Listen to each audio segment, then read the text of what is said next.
திருக்கணித பஞ்சாங்கம் பிரகாரம் சனி பயிற்சிங்கிறது நடந்து விட்டது. ஆனாலும் நிறைய கடகராசிக்காரர்களுக்கு ஒரு ஏற்றம், ஒரு முன்னேற்றம் கிடைக்கவில்லை.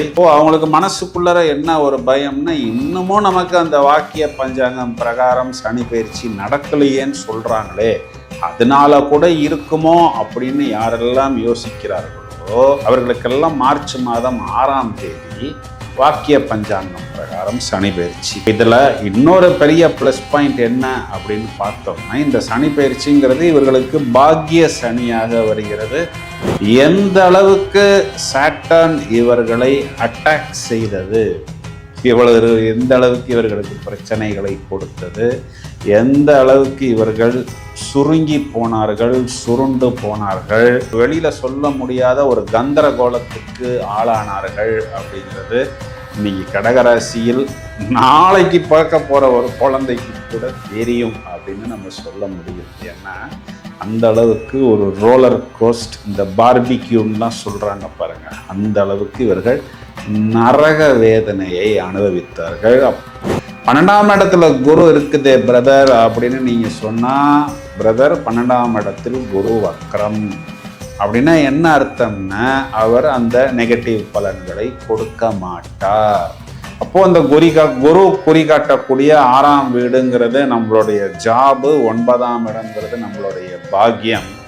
இதற்காக நம்ம ரொம்பவும் பரபரப்பா சுறுசுறுப்பா செயல்பட்டு எப்படியாவது அந்த ஜாப்ல ஒரு நல்ல இடத்துக்கு போவது, நோயிலிருந்து வெளியே வருவது, கடனிலிருந்து வெளியே வருவது, ஒரு சமநிலைக்கு வருவது அப்படிங்கிற மாதிரி கடகராசிக்காரர்கள் முழு முயற்சியை கண்டிப்பாக வெளிப்படுத்துவார்கள்.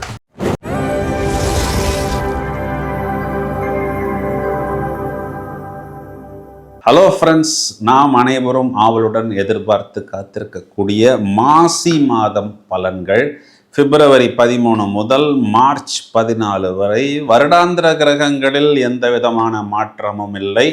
செவ்வாய் அப்படின்னு சொல்லக்கூடிய அங்காரகன் என்ற கிரகம் இப்பொழுது கோச்சாரத்தில் உச்சமடைந்திருக்கிறார்.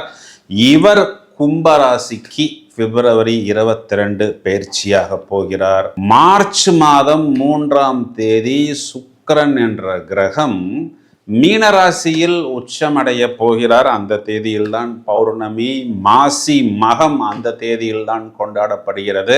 இப்போ மாசி மகம்னாவே எல்லாருக்குமே தெரியுமே, எல்லா பெண் தெய்வங்களுக்கும் பெண் தேவதைகளுக்கும் கொண்டாட்டம், கோலாகலம், திருவிழா எல்லா கோயில்களிலுமே பிரதானமாக வழிபாடு செய்யப்படும். சார், பெண் தெய்வங்களுக்கு மட்டும்தானா அப்படின்னு கேட்டால், சுக்கிரன் உச்சம் அப்படிங்கிறது பொதுவாகவே பெண்களுக்கு ஒரு லக்ஸுரியையும் ஒரு கம்ஃபர்ட்டையும் ஒரு அடுத்த கட்டத்துக்கு போகக்கூடிய ஒரு உல்லாசமான வாழ்க்கையையும் கொடுப்பதற்கு தயாராக இருக்கிறது.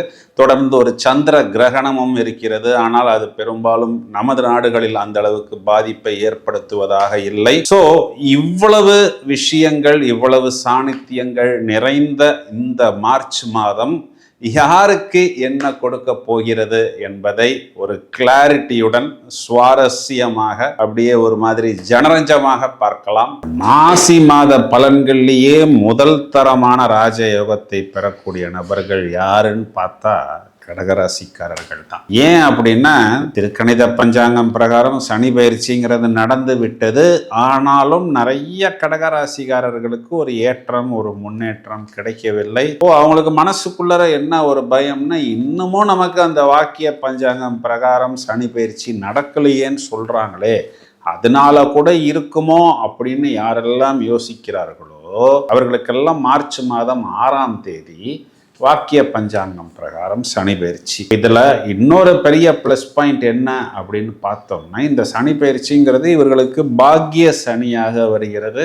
இதுக்கு முன்னாடி நம்ம கடகராசிக்கு கொடுத்த வீடியோஸ்ல எந்த அளவுக்கு சாட்டர்ன் இவர்களை அட்டாக் செய்தது, எந்த அளவுக்கு இவர்களுக்கு பிரச்சனைகளை கொடுத்தது, எந்த அளவுக்கு இவர்கள் சுருங்கி போனார்கள், சுருண்டு போனார்கள், வெளியில சொல்ல முடியாத ஒரு கந்தரகோலத்துக்கு ஆளானார்கள் அப்படிங்கிறது இன்னைக்கு கடகராசியில் நாளைக்கு பார்க்க போற ஒரு குழந்தைக்கு கூட தெரியும் அப்படின்னு நம்ம சொல்ல முடியும். ஏன்னா அந்த அளவுக்கு ஒரு ரோலர் கோஸ்ட், இந்த பார்பிக்யூன்லாம் சொல்கிறாங்க பாருங்க, அந்த அளவுக்கு இவர்கள் நரக வேதனையை அனுபவித்தார்கள். அப்போது ஃபஸ்ட்டு குட் நியூஸ் என்ன அப்படின்னா, இவர்களுக்கு சாட்டான் இனி பாக்கிய சனியாக வருகிறார் அப்படின்னு பார்த்தா, சாட்டான் இனி கண்டிப்பாக இவர்களுக்கு பாக்கியத்தை கொடுத்துத்தான் ஆக வேண்டும்.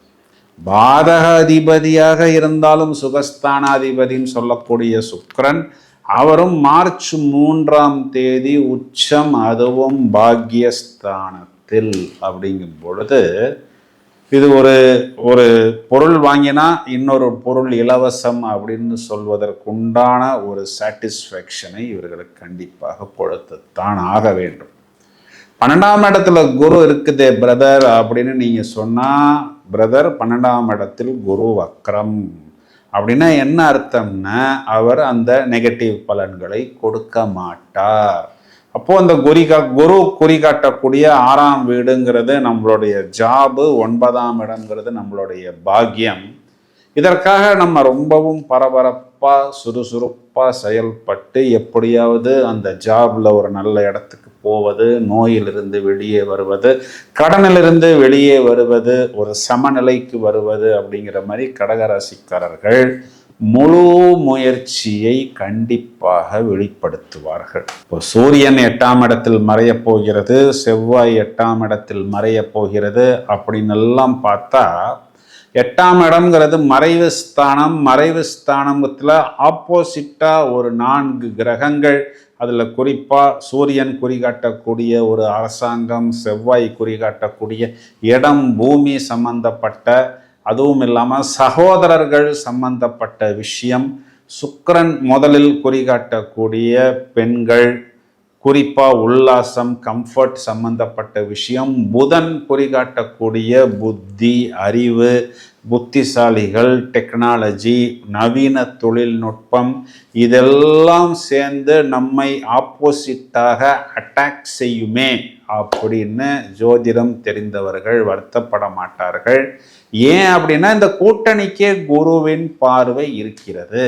அப்போ உங்களுக்கு ஆப்போசிட்டாக இப்பொழுது நான் சொன்ன விஷயங்கள் எல்லாம் முயற்சி செய்தாலும் வாய்ப்பில்லை பிரதர், எதுவுமே அங்கு ஒர்க் அவுட் ஆகாது பிரதர். அங்கு டயரில் காற்று இல்லை, பலூனில் காற்று இல்லை, கரண்ட்டு ஃபியூஸ் போய்விட்டது.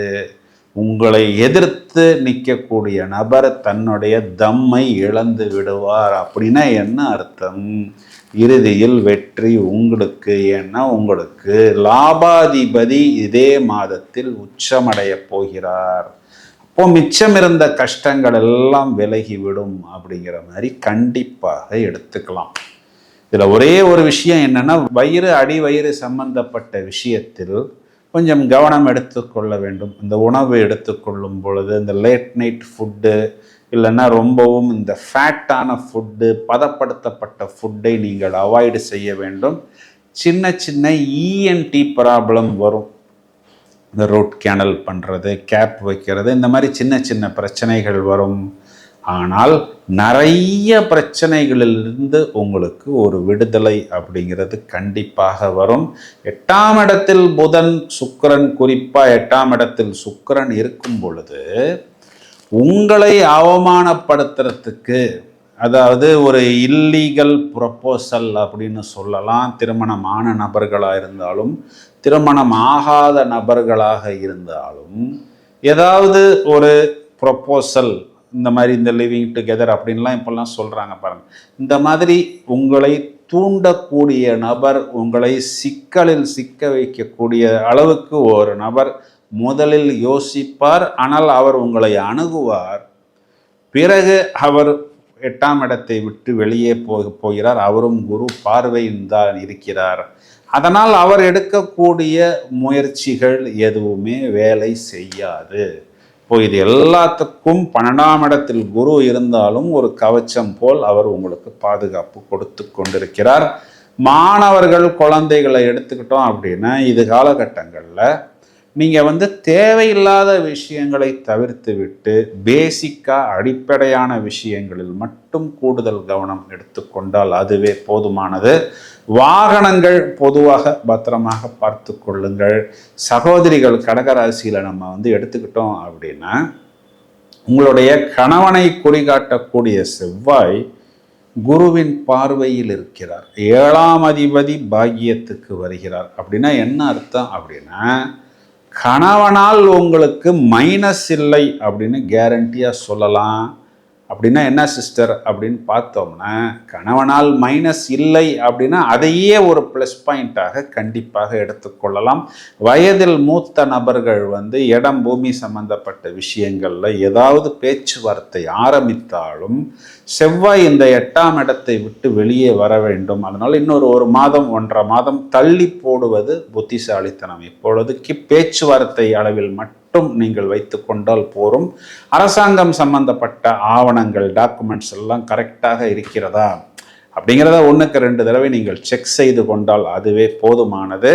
குறிப்பாக வயிறு அடிவயிறு சம்பந்தப்பட்ட இடங்களில் கொழுப்பு அதிகம் தங்காத அளவுக்கு உண்டான உணவு கட்டுப்பாடு, ஃபிட்னஸ், வாக்கிங், டயட்டிங் இந்த மாதிரி விஷயங்கள் எல்லாம் எடுத்துக்கொள்வது புத்திசாலித்தனம். பரிகாரம் அப்படின்னு நம்ம எடுத்துக்கிட்டோம்னா, வெள்ளிக்கிழமை செவ்வாய்க்கிழமைகளில் ராகு துர்கா வழிபாடு, பிரத்யங்கரா, வாராகி வழிபாடு, அம்மன் வழிபாடு, ஏன்னா பௌர்ணமி மாசி மகம் வேற வரப்போகிறது இல்லையா? அப்போது இந்த மாதிரி துர்கா கோயிலில், அம்மன் கோயிலெல்லாம் பார்த்தோம்னா ஒரே ஆட்டம் பாட்டம் கொண்டாட்டம் தான். அந்த மாதிரி வழிபாடுகள் எல்லாம் உங்களுக்கு வரக்கூடிய நிறைய நெகட்டிவான விஷயங்களை ஒரு கவச்சம் போல் பாதுகாப்பு ஏற்படுத்தி கொடுக்கும்.